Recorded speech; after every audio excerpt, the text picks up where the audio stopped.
So we have 3 breaking news for your Firestick, Android TV, or just people that watch streaming content. Firstly, we have a hugely popular live TV website which has been taken down. Next up, we have a new Firestick remote control which has just been released. And lastly, we have another extremely popular movies, TV shows and other website which has also been shut down. So 3 bits of news. Let's jump straight into it. First up, we have ustvgo.tv and a couple of other domains. This was a very popular live TV website with about 100 channels. I think they had around about 16 to 20 million monthly users, so very popular. But now if you try to go to the site, I mean, yesterday it was showing, sorry, we are closed, but now the page just doesn't connect anymore. So typically when the authorities come, you get a cease and desist letter, which means stop your services, turn off your website, block or stop people accessing this free content. Now this article was on the DigitBin website. We can see the 2 different URLs, the .tv and the ustvgo247.tv. Both have now been shut down, but also the official Twitter handle for this website has also been suspended. So when you have that combination of websites, Twitter handles, also the Discord server has also gone offline. So that pretty much indicates that it definitely was some kind of legal pressure or pressure from the authorities, and these guys were forced to close down. Now we can see they had over 80 premium live TV channels, including these ones here, lots of different contents. And around the world, people were accessing this site, mainly in USA, but it did have people accessing from around the world. But that's now all been stopped. And you can imagine when one website goes offline, many others appear in their place. I think somebody mentioned Daddy HD or something, which is similar. But you have to be careful when you check out these websites. Make sure you do check out your local streaming laws and just ensure that you are allowed to access this content. And we can see that the Twitter account associated to this streaming website was also suspended.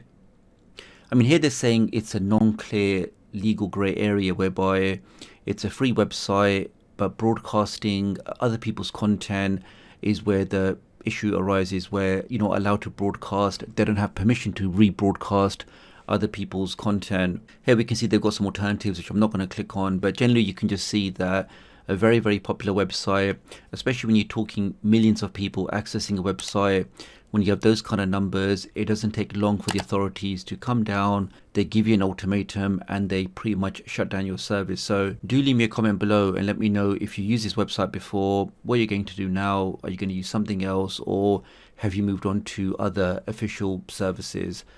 Next up, we have the new Fire TV remote control, which has just passed through the FCC, and look-wise it looks pretty identical to the 3rd generation Fire TV remote control that came with my 3rd gen Fire TV Cube, but it's really to do with the internals. So it looks like they have updated some internal components to make the remote control more efficient, maybe give it a better signal, maybe better optimized for battery consumption.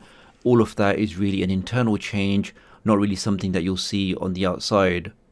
And we can see that the FCC has just approved the new unreleased Fire TV remote control in US, so hopefully it will be coming to Europe soon. And it says all indication points that this new remote control will be a direct replacement for the Fire TV Alexa voice remote that's currently shipping with the 3rd gen Fire TV Cube.